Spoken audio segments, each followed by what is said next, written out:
Okay, guys, it's been a while since I made a video, but I had a request about volume profiles and how to find them, and I'm gonna try my best to go into the intricacies of this and go over these two main indicators that we use to find volume profiles. Okay, we have the fixed range volume profile, and we have the anchored volume profile. Let's just go with the original, the OG, the FRVP here. Okay, now I want to be very clear. There is three parts to volume profiles, four parts. Okay, so this top line is the value area high, this middle line is the point of control, and this third line is the value area low, the VAL. Okay, and so we have a fourth part, which are these volume nodes. Okay, see, as you can see, where this extends out the most right here is the point of control. The point of control is known as the point within a certain range, which this happens to be the global range since we pulled from the very beginning to where it is now. So this is where the most volume is transacted on Pepe at 0.0015 per this chart. Okay, now there's a few settings that that we can do, and so you'll see on my templates how I have each of these templates have an extended and a not extended version. Okay, and just for this reason being this. Okay, so I just pulled that volume profile, right? So let's just say I pulled it one more time, but this time let's just say, and by the way, these automatically lock on at the beginning. Like, so if I pull right here out to the side and I had this set to extended, I can just click once. I can click twice, excuse me, and it will cover this whole range. Now, if I move this over here, okay, and it still shows this, and I switch on my setting, which is going to be not extended, you're going to see it comes over to here. And that setting is located right here. Extend right and not extended. So you need to have templates for each of these, okay? So now these act as support and resistance lines depending on where price is, okay? Now I want to show you guys this. So right now we're currently below the value area low globally now, okay? And so coming up to this is going to be resistance, okay? Now imagine price action was, let's give a different example. Let's put this like right here. Hopefully this will show us. Perfect. Okay, so now we've keyed into this area. All right, now price comes down to this top line, it's going to be acting as support. Okay, since we've broken through this per SR flips, this should generally act as a support. Not always, it's not guaranteed.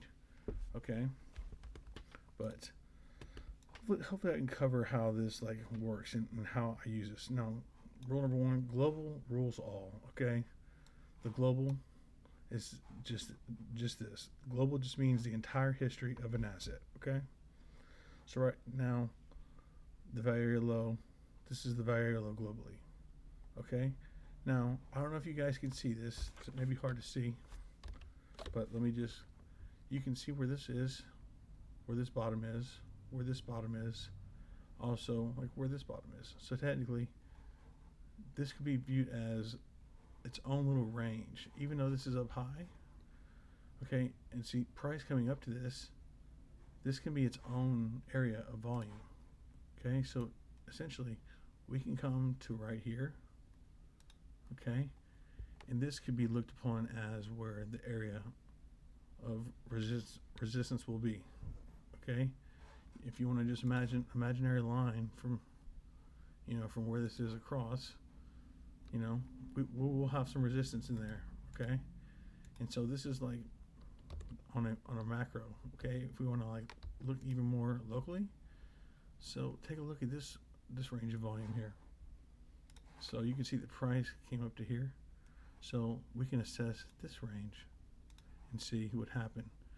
Okay, and so we've yet to come into this area as of yet, and so it's just a matter, there's no right or wrong way. Essentially, if it fits, it fits, and so we're going to have some contention Um, like I wouldn't extend this down to like right here because this would be within. But even though it's working, that's cool. Like personally, I think that this volume range is going to be from like once you have a big impulsive candle down, um, that next candle is generally the one that we start at. Okay, and so you can see that we're going to have some resistance there. And so if we do claim, so you can see coming up to this, we're going to be at the top of this value area. The value area high is right here. So just as we showed that, you see, so essentially we've already kind of sort of claimed this in a way with a wick. Okay, so we have this volume node we're coming through. This is where our next bit of resistance is going to be, and we want to find that with other indicators. Okay, like look at the CC perfectly aligns with this, value area high. It's no coincidence, and this is where we want to take our CC from, this nice impulsive candle. Even though we have these little smaller wicks that are higher up, this could be one, that could be one, but essentially this is where our pull is from there, and you can see it aligns perfectly with this. Now let's see what this looks like. I'm just taking a look at this right quick. Sorry. Let's take a look at the global. Okay, even better. All right, so well, globally, you might say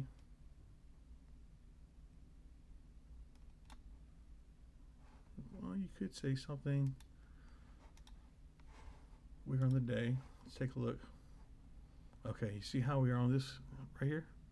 Let's back up a little bit. See how we're right here? We're going down in time frame. We're just on the daily. Now we're going to the 12-hour. Okay, we're going back. We're really trying to hone in on that exact pull. Well, that's not the pull. That big candle, that's our nice impulsive pull right there. Okay, and now, well, the CC isn't aligning, right? Well, may not, because may not be a CC there. Maybe a 786. Okay, so you're seeing it there. You're like, okay, well, maybe that's not it either. Okay, so going back, now we're on the 6-hour now. Now you can see, okay, that's no longer that impulsive pull. This is. Let me readjust this. You have to reinitiate it for some reason. I don't know why. Whenever you have that happen. Okay, now we're closer to that 786 that we're looking at.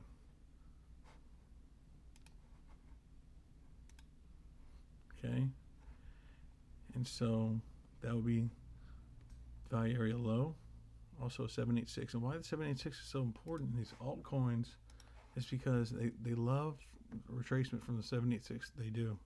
They go just a little bit further past the CC. All right. Now I want to show you guys something else that's really important. Okay. Now I just kind of discussed this, how you can find ranges in between and all that, and find setups. But I want to show this much. Okay. Let me show you guys what I've been liking and how these volume nodes work. Let's take this anchored volume profile tool here. Okay, and look, I'm going to show the global.